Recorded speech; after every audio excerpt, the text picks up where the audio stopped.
porque o que está acontecendo é extremamente grave. Parlamentares da oposição foram ao Tribunal de Contas da União pedir o bloqueio do pé de meia, ou seja, que 4 milhões de jovens que dependem dessa política pública, que recebem o pé de meia, não recebam os pagamentos, não recebam os recursos nos próximos meses. E aqui eu gostaria de falar representando todo um time da bancada da educação. O que a gente fez foi juntar parlamentares não só que são da base do governo. Levamos parlamentares do PSB, do PDT, também do União, do MDB, do PSDB, parlamentares que podem até discordar em alguns temas, mas que defendem a educação. E a gente foi hoje ao Tribunal de Contas, primeiro lembrar que o pé de meia não é uma política do governo A, B, C ou D. Eu apresentei o projeto em 2021. Votei sim no presidente Lula, mas mesmo se ele não tivesse sido eleito, teria trabalhado do mesmo jeito para que o pé de meia fosse aprovado. O pé de meia não é da Tabata, não é de ninguém. O pé de meia é de 4 milhões de estudantes. O segundo ponto, Yuri, e eu agradeço muito a vocês pelo espaço para poder explicar, para poder jogar luz sobre isso, é que não existe nada de irregular. Não quero aqui me perder na tecnicalidade, mas vejam só. Se a gente pega a lei do pé de meia, artigo 11, está lá dito, o pé de meia pode ser financiado pelos recursos que não foram usados pelo FIES. O Congresso foi além, Congresso virou lei também.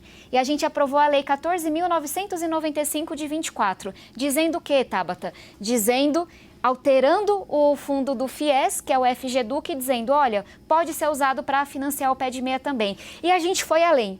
E eu acho que isso tem que ficar muito claro. Não só a gente seguiu, inclusive um acórdão, uma regra que o TCU tinha indicado de alterar a lei dos fundos, mas a gente alterou uma lei específica no Congresso, autorizando o governo federal a fazer a transferência de um fundo para o outro, excepcionalmente naquele ano, porque estava sobrando recurso desse fundo garantidor do FIES. Ou seja, no nosso entendimento, quando o Congresso é tão proativo e até tem uma certa redundância, né? Tantas leis sendo aprovadas para autorizar esse movimento, no nosso entendimento não cabe ao Tribunal de Contas julgar se a lei é inconstitucional ou não. Se existe um questionamento em relação à lei que todo o Congresso aprovou, da esquerda à direita, o âmbito seria o STF. Mas o mais importante aqui, o tribunal obviamente está fazendo o seu trabalho e eu tenho esperança, estou otimista, que vai decidir pelos estudantes amanhã. O mais grave é ter parlamentares da oposição fazendo uma oposição suja, querendo prejudicar 4 milhões de estudantes em benefício próprio.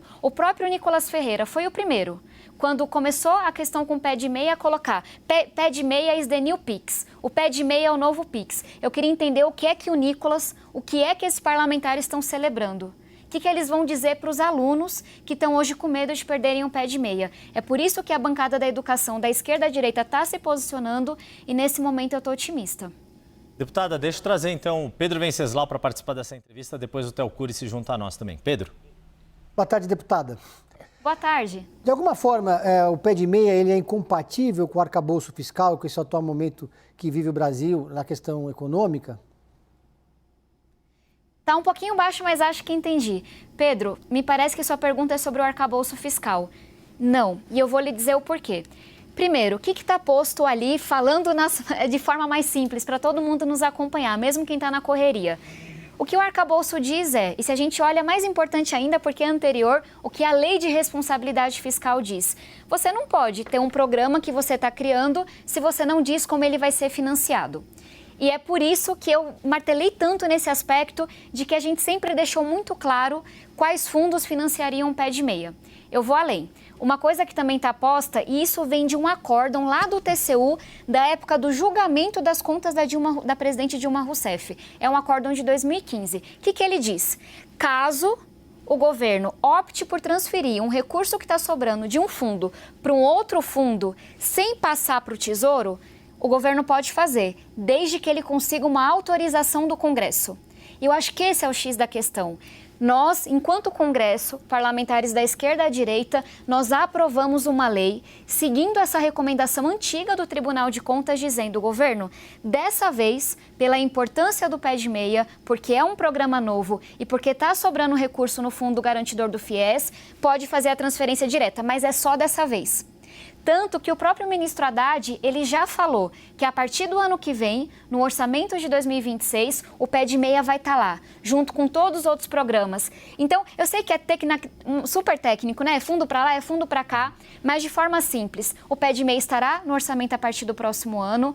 Como era um programa novo e tinha esse recurso sobrando, o Congresso fez o que o Tribunal de Contas recomendou anos atrás e autorizou por meio de uma lei essa transferência. Qualquer pessoa, qualquer parlamentar que não enxergue isso, quando estava lá no plenário votando essa lei com a gente, está agindo de má fé. Theo Cury, a sua pergunta para a deputada Tabata Amaral, do PSB de São Paulo. Theo. Deputada, boa tarde, obrigado pela participação aqui no 360. Eu queria saber da senhora o que mudou de argumentação, o que pesa na avaliação da senhora para que haja uma decisão favorável aos estudantes amanhã. A senhora disse que amanhã há uma expectativa na sua avaliação de que haja uma decisão favorável aos estudantes, ou seja, favorável também a que o pé de meia haja esse destravamento e ele consiga, de fato, sair do papel, beneficiando esses 4 milhões de estudantes, mas o que mudou desses últimos dias, ou mais especificamente hoje, nessa reunião extensa que vocês tiveram lá no Tribunal de Contas da União, para dar esse otimismo, essa perspectiva positiva? Theo, se você me permitir, eu queria trazer 3 pontos que eu acho que ajudam a entender o que está acontecendo.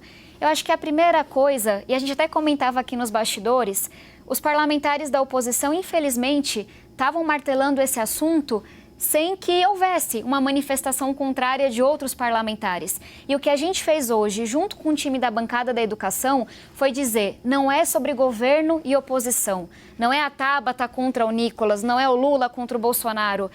A gente está aqui representando inúmeros partidos para dizer quem defende a educação, quem é da oposição ou da base com responsabilidade sabe que não tem nada de errado. Então, uma novidade de hoje é que foi a primeira vez que nós tivemos parlamentares do PT ao PSDB, do União ao PSOL, indo até o Tribunal de Contas para dizer, vejam bem, toda essa discussão nos parece uma grande maluquice. O pé de meia é do povo brasileiro, o pé de meia é de 4 milhões de estudantes. Essa articulação de outros partidos não tinha acontecido. Outro elemento que eu acho muito importante, um compromisso que o ministro Haddad pronunciou e que foi reforçado pelo Congresso de que sim, a responsabilidade fiscal ela é importante. E é por isso que o pé de meia vai estar no orçamento de 2026. Me parece que essa sinalização dada aos técnicos do Tribunal de Contas também é um compromisso muito importante.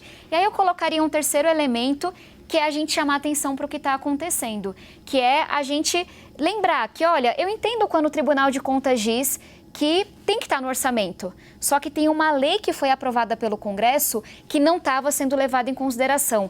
E esse foi um argumento novo, porque essa lei 14.995 de 24, autorizando essa única transferência, ela só foi feita porque o Tribunal de Contas lá atrás deu essa autorização. Se quiser transferir de fundo a fundo, o Congresso Nacional tem que aprovar uma lei e tanto o acórdão do TCU quanto essa lei não estava sendo levada em consideração.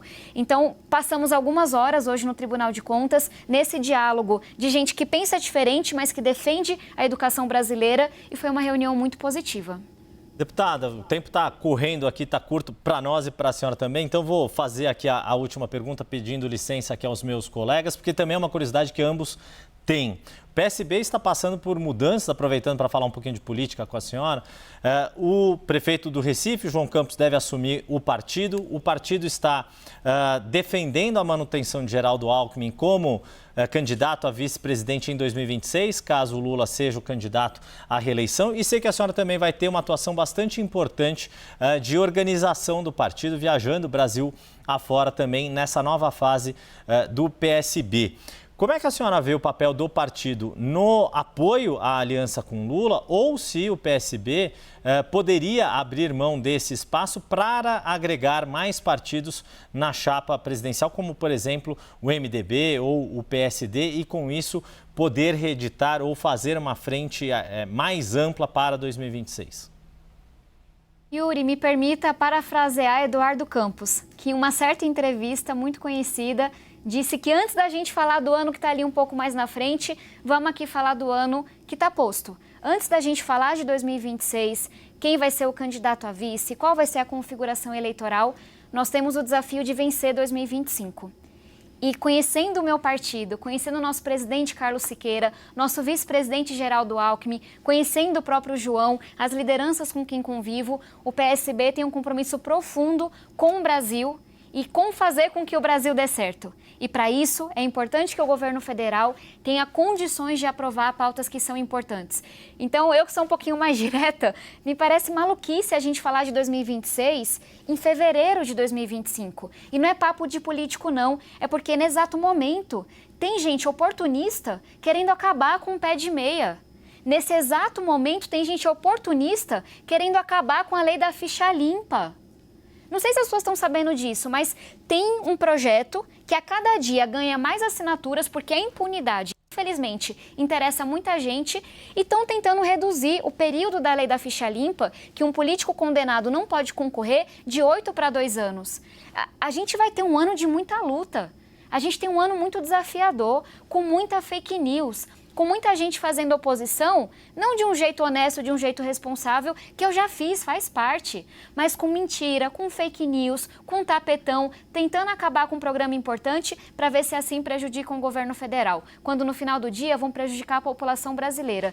Me parece que muita água vai rolar ainda e o que o PSB fará nesse ano, sob a liderança do nosso presidente Carlos Siqueira, que está deixando um legado belíssimo, mas também sob a liderança do prefeito João Campos, a partir do segundo semestre, vai ser de dizer, o PSB está pronto para ajudar o país, para ajudar o governo federal, para a gente avançar no social com responsabilidade. Aí em 2026 a gente fala de 2026.